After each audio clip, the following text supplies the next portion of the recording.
Good afternoon, everybody. Welcome to this webinar about the appointment of the General Chiropractic Council Chair. So really, this is an opportunity for us to tell you a little bit more about the opportunity, and for really the main point is for you to ask any questions, which we're asking you to make by using the Q&A button at the top.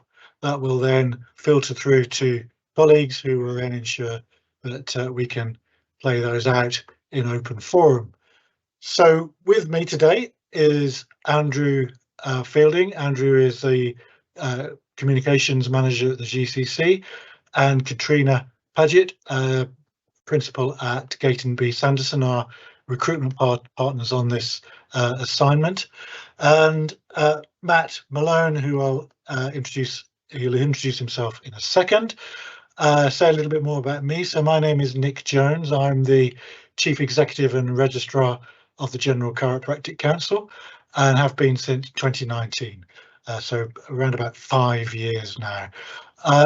It's a great job. It's a privilege to be the Chief Executive and Registrar, lead a small team of 17 full-time employees and a raft of other partners who sit on committees of one sort or another, and of course members of council. I do the job because I have a strong belief that regulation is a force for good, that it catalyses improvement, and it works best when we work in partnership with the regulated entity. I've worked in regulation for some time, whether it's a profession or a sector or a group of organisations, in this case a profession. So Matt, introduce yourself. Yes, welcome everybody. So my name, as Nick says, is Matt Malone. I'm a senior consultant working for a recruitment consultancy called Gayton B Sanderson. I've been in the business and in the industry for about 9 years. As Nick has said, both myself and my colleague Katrina Paget are working closely with Nick and the team on this key appointment. I specialise day to day in appointments in the regulatory market, both executive and non-executive. So we have the privilege of working across the regulators, both healthcare and beyond, on executive and non-executive appointments. So my role today, I'll be asking Nick a few questions as we go.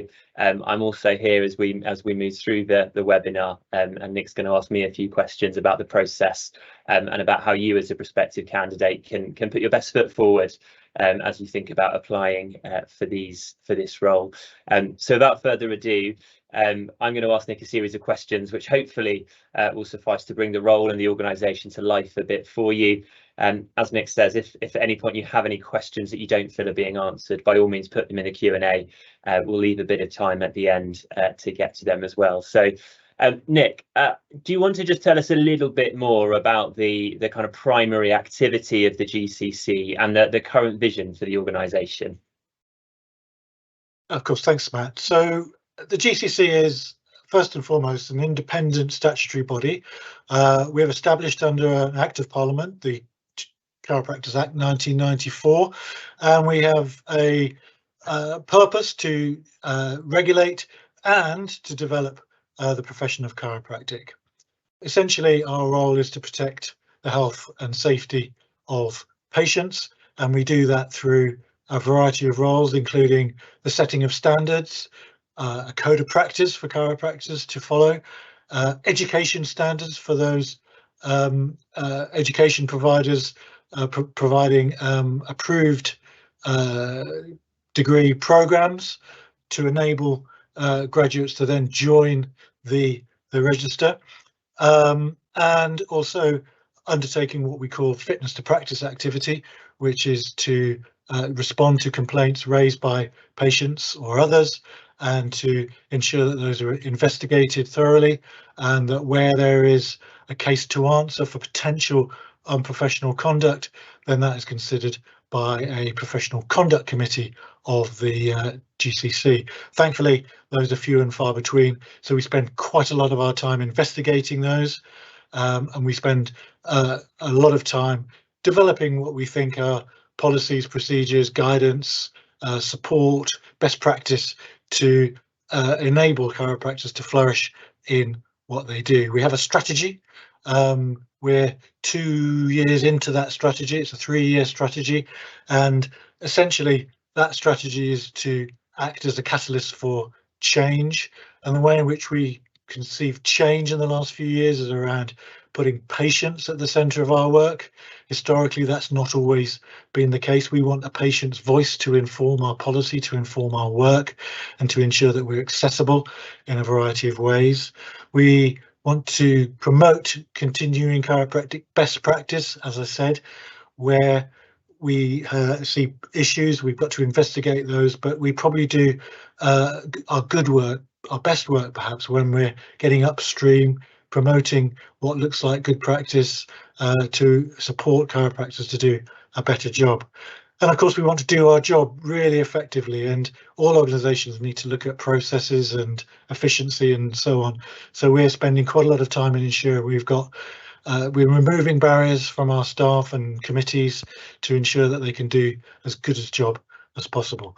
And then the fourth area is to ensure that we respond to the government's proposals and agenda for reform of professional regulation. That's been ongoing for some years, but we're seeing an uptick in the pace of that reform, and we need to be alive to that in terms of how it might affect the GCC in terms of its current ways of working, but also how there may be organisational changes that follow as a result of that change. So Matt, that's what we do and what we're up to. And Nick, you sort of begun to hint at a couple of things there, but do you want to tell us a little bit more about, I suppose from your perspective, are there any particular challenges or key priorities that you think will define the tenure of your new chair? Yeah, I think so, Matt. The really important point to emphasise is that we're an ambitious organisation. I think we punch above our weight, and we've got ambitious plans. We establish ambitious business plans on an annual basis, and council, of course, want to know how we're getting on against those, and doing so within our resource constraints. So the first part of the job really is to ensure the continued momentum, because we've got a big programme of activity. We need to do that with around good governance arrangements in place so that council's got the information it needs, agendas are set appropriately, performance information is produced, and council have also got space to develop the next strategy. So next year, as well as finalising our current strategy, we're also going to be developing what comes next. So a really key aspect for the chair and for council next year is to articulate, understand, develop those plans that we've got for 2025 onwards. So a big programme of work, really, Matt. Fantastic. And that, I suppose, that is the big picture. But what about the day to day? What does the day to day pattern of the chair role look like, and what's the balance between internal and external? Yeah, it was varied. No 2 days, I imagine, are the same. I think the chair of council will obviously have a key relationship with members of council. So certainly in the initial phase, we want to make sure that there's lots of time set aside for that interaction to happen on a one-to-one level and at the meetings. So we're currently into a rhythm where the council meets 4 times a year. Those meetings alternate between in-person meetings and virtual meetings. And on those in-person events, which currently are held in June and December, those are 2-day meetings, and they present a great opportunity for the council to spend some time on training and development, as well as conducting the business of council on the second day. So council meetings, ensuring that the relationships with council members are strong and positive is a key component. And of course, the setting of those agendas, and I don't mean coming up with the words on the paper, I mean what does council's forward programme look like, and how does the chair and the executive work together on ensuring that meets council's objectives. So that's very much around the running of the organisation. And of course, the key role for any chair of a council or a board is to ensure that those external relationships are managed and handled, and like in a lot of sectors, professions, those are not always straightforward. They can be challenging, I think, in a good way. Right, what I observe right now is a profession and a range of bodies, including the GCC, working together to further and to develop the profession positively. Of course, we will be doing things at a policy level and at a fitness to practice level, which are difficult. But I think what I've observed is that we can balance those things. So the chair has a crucial role in ensuring positive relationships, maintaining the reputation of the GCC, but also furthering those partner organisations' causes, such that we're marching together towards the same objective. Thank you. That's so helpful. And I guess thinking about the organisation itself, how would you define the current culture of the GCC? Well, we know because we evaluate that, and we spend quite a lot of time talking about how we work together, both as an executive and council team, and how we work externally. So because we're a small, tightly knit organisation, and pretty good relationships between council and the executive, I think what we value working together. We value inclusivity. We're a diverse team across the board in the executive and the council, and we care about each other. In a small organisation, you can't get away from the fact that you're very close to the action, and we know each other well, and council has come to understand the executive well, and we care a lot about the work that we do. We care about each other, but we also achieve. So there's a big value set in the organisation around achievement, and we don't do that at all costs. We try and ensure a good work-life balance and a positive working culture. But on the whole, what I think I would say is that GCC is positive. It's a can-do sort of attitude, that council support us as well as challenge us, and that's really great, and that really matters to me and the staff team. And we value the diversity that each of us bring to the table. Thank you. And so, if as people are sitting here thinking of themselves as prospective candidates for this critical chair role, what kind of qualities are being sought in the new chair? Well, the straightforward answer to that, Matt, is that we have established a set of competencies for the role, and that includes what you might call leadership competency. So you're looking for a chair of council who brings what you might call the standard competencies of, say, a council member, but also those leadership virtues, and they are all set out. And one of the important things, as I think you'll come on to say, Matt, is around the transparency of the process. So we're very much wedded to those competencies as a way of describing what it is we're seeking. There isn't a hidden agenda. This is an agenda driven by those competencies. So, simple question: why would someone want to do this role? Well, because it's really, really interesting and a really, really valuable contribution to the public good.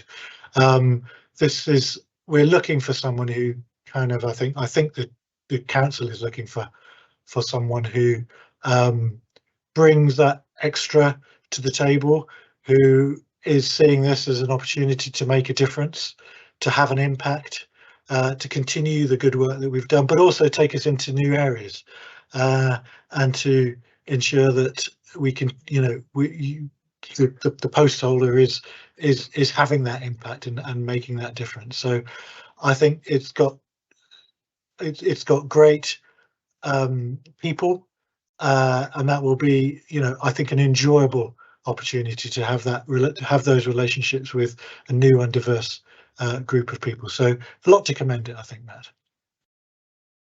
Fantastic. Fantastic. And I think you're going to ask me some questions now, aren't you, Nick? I am, Matt. If you bear with me a second.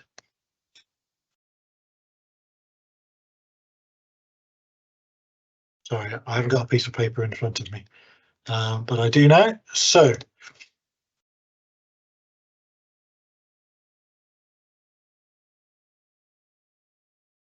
Matt, could you tell us a little bit more? So I've done some broader aspects. Tell us a little bit more about the process to appoint the new chair. Absolutely. So I guess the first thing to say is that obviously we're currently in the phase of the process where we are asking candidates to apply. So for anyone who is listening, for anyone who's watching the recording, all the way through until noon on the 29th of September, we're at that initial stage of the process where candidates are being invited and are welcome to apply. The process itself is following the kind of best practice guidelines that have been set out by the Professional Standards Authority, those being that the appointment is made on merit, that the process is fair, that it is transparent and open, and that crucially it inspires confidence, which means at every stage of the process all decision making is made in line with those four principles. And as a candidate, I think really you can expect there to be kind of three really key phases of this process that you as a candidate need to go through. So the first phase is the written application. So that form that you need to fill in is accessible on the microsite, which is lead.gcc.org.uk. And what we're asking for from candidates there, and it's all very clearly outlined, is for you, as Nick has said, to address the competencies that have been outlined in the candidate materials. So you'll be asked a series of questions, very explicitly asking you to address each of those competencies in turn. And what we need is a short answer from you for each of those questions, which will then be assessed by the selection panel following the closing dates. All of those applications, once you have applied, are going to be anonymised. So crucially, the assessment panel will only be making their decisions based on the evidence you have provided them in the answers to those questions. The second key stage of the process will be once the selection panel have assessed those written applications, they will select a number of candidates to go through to the preliminary interview stage. Those candidates will be given the opportunity to spend between about an hour and an hour and a half with myself and Katrina Paget. We will explore your ability to meet those competencies and your experience in much more detail. So it'll be an interview where we really ask you to provide us with kind of specific experience that addresses your ability to meet those competency-based questions. That preliminary interview will again be fed back anonymously to the selection panel, and that will support them in their decision then to select a final, normally between about 3 or 5 candidates, but that is not a prescriptive number, who will be invited through to the final interviews, which currently occur at the end of November. So as a candidate, if you're going to go through all of this process, you'll need to 1, submit a written application, 2, go through an interview with myself and Katrina Paget, and 3, be interviewed then by the selection panel at the end of November. Following that interview, there will be a short wait for shortlisted candidates, as the panel's recommendation needs to be approved by the Privy Council. So the expectation is that with final interviews at the end of November, at some point in December of this year, the successful candidate will be offered the position. Great, thanks, Matt. So that's very helpful in terms of the process. And I expect it will affect different candidates in different ways, but how much time do you think the candidate will need to invest in the process? Yeah, and I think each stage demands something slightly different. And I mean, I think the key thing as is the case, I think with all processes, is to leave yourself enough time at every stage.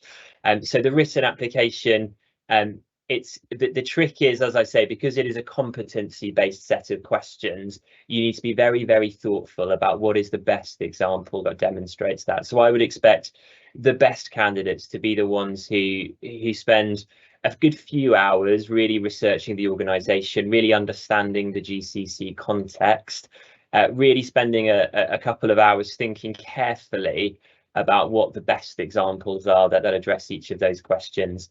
And then the actual written application itself can take anywhere, I think, between about 2 and 4 hours to put together well. So I think at that initial stage as a candidate, you can probably expect to be spending anywhere between about 7 or 8 hours putting together a really good written application. And the preliminary interview, as I say, will be between about an hour and an hour and a half. We carry those out virtually by Microsoft Teams. And again, you'll probably want to do a couple, 2-3 hours good preparation in advance of that interview as well. The final interview will be carried out in person, so you will need to allow a little bit of time to travel for that final interview. And again, I think you can expect once you're there that to last anywhere between about an hour and an hour and a half. So I think overall, from beginning to end of the process, this probably demands anywhere between about 12 and 15 hours of a candidate's time to really put their best foot forward. Great, thanks, Matt. So you cover quite a lot of ground there in terms of things that the candidate would need to think about. What's your kind of top tips, your advice on how to do as well as possible in the process? That's a good question. I think the first thing I would say is do your research.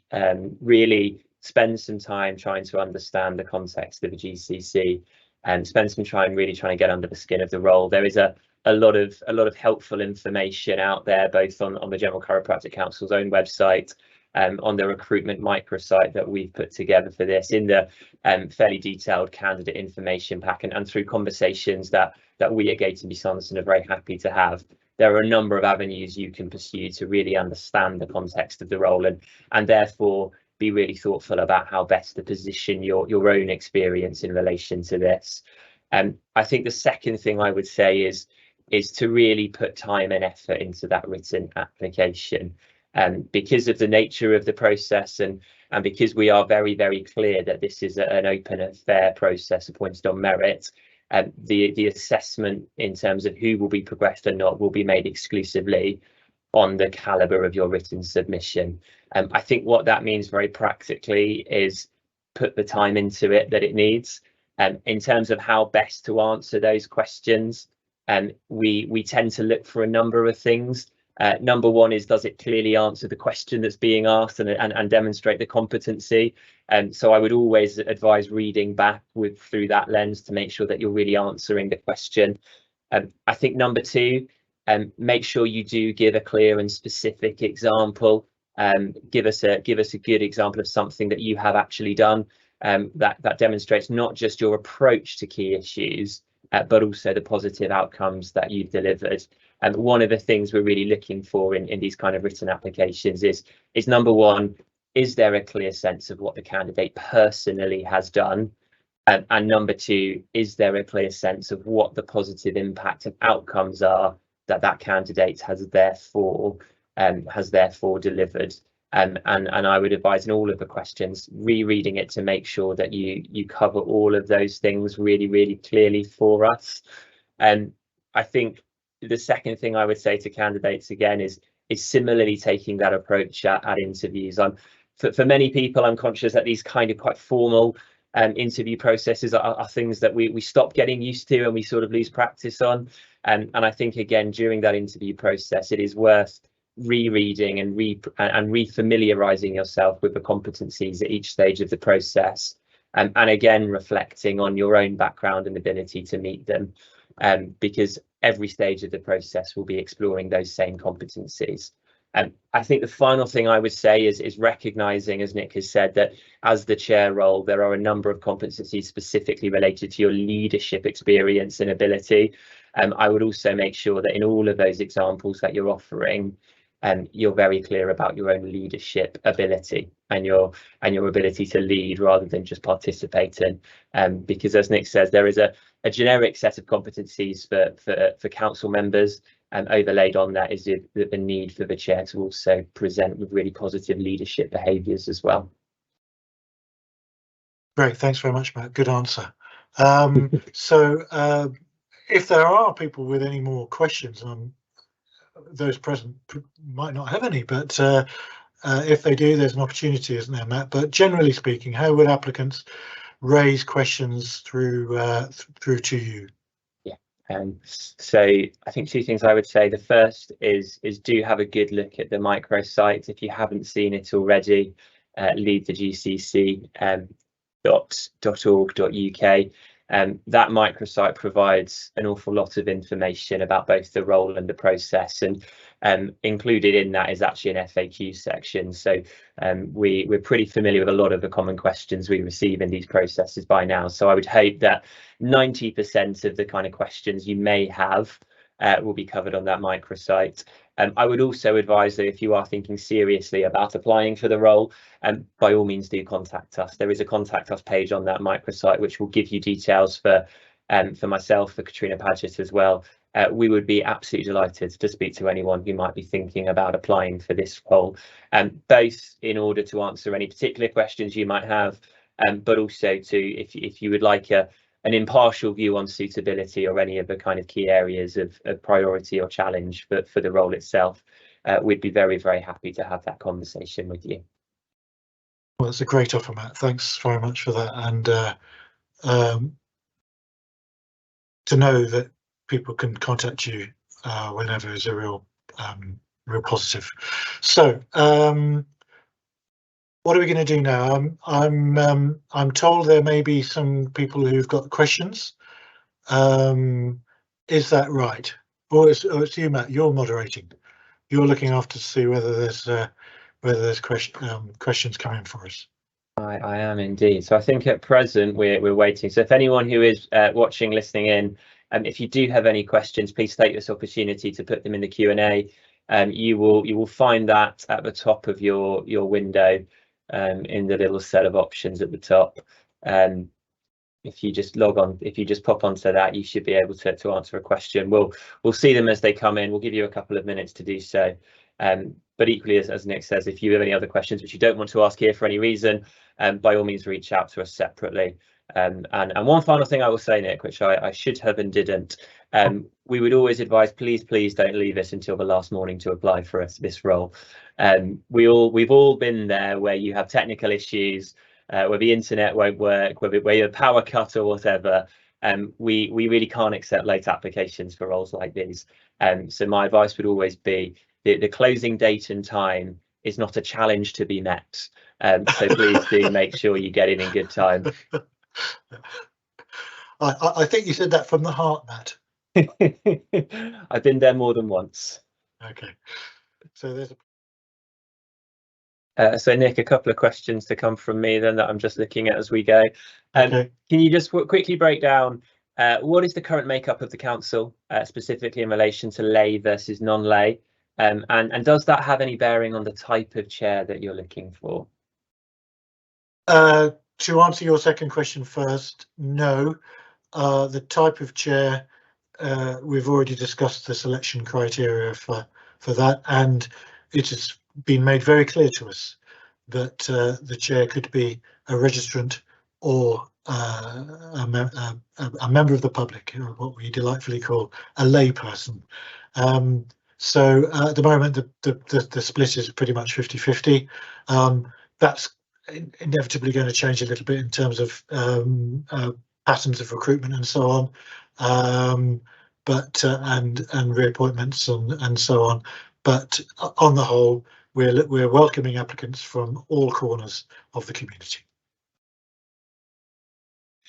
One more question from me then. The time commitment that's been published in the pack is 6 to 7 days per month. Is that realistic? Well, it's an imperfect science.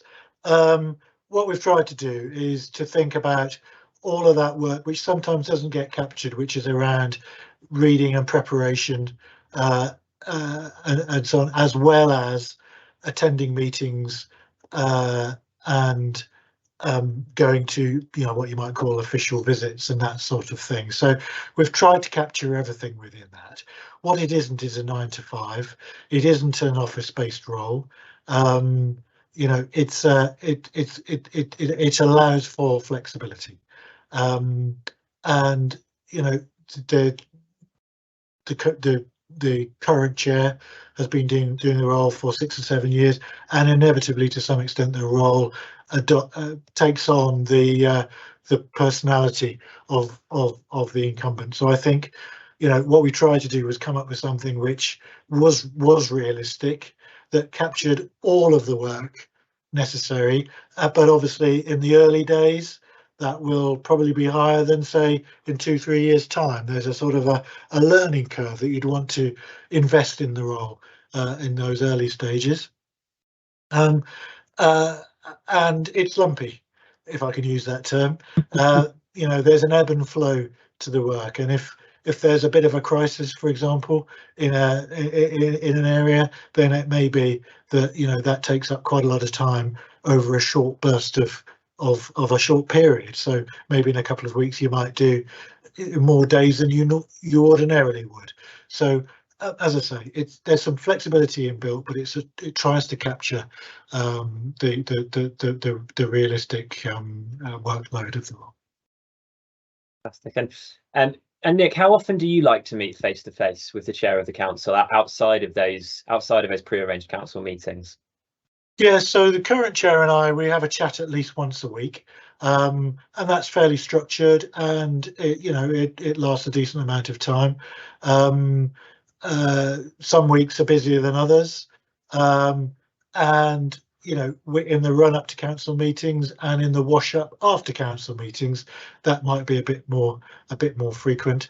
And we do have arrangements where we, it's rare that we need to talk to each other on an urgent basis, but we can always find time to do that. And of course, the chair of council wants to participate in other committees. There's an ex officio member of the Remuneration and HR Committee, which meets 3 times a year. And I'd have thought during that first year to act as an observer to see what the other committee meetings do. So we have a statutory education committee and also an audit and risk committee. And they're, if you like, the main sort of committee input. So it's a variety of different interventions, but on the whole, they're manageable. And another question from the floor: is the microsite we keep referring to, is that accessible via the GCC website, or do I need to go elsewhere to find it? No, so if it is, you can link to it from the GCC. We've got a recruitment page which takes you onto the microsite, and it's also accessible through a direct entry into, I think it's called the URL thing at the top, which is lead the GCC .org.uk. Yeah. Thank you, Matt. So I think unless there's any more to come through, I think that's all the questions. That's all the questions that we have, Nick. Great. So it just falls upon me to thank you, Matt, for your answers, for Katrina and Andrew participating. Obviously, Katrina's very keen to hear what the questions are, so Gatesby Sanderson are well prepared. Thank you very much indeed for your time, for attending today. I hope you found it somewhat useful. As I said at the beginning, we will be placing the recording onto the microsite for all to see, hopefully with the microsite, the information therein, the recording, the GCC website, the candidate pack, all of that together will mean that all candidates have got all the information that they need, and we really look forward to receiving lots and lots of applications in good time. Take heed to what Matt says, don't leave it to the last moment, and hopefully we'll see some of you at a later stage and indeed interviews. So good luck, and hope the process works well for you.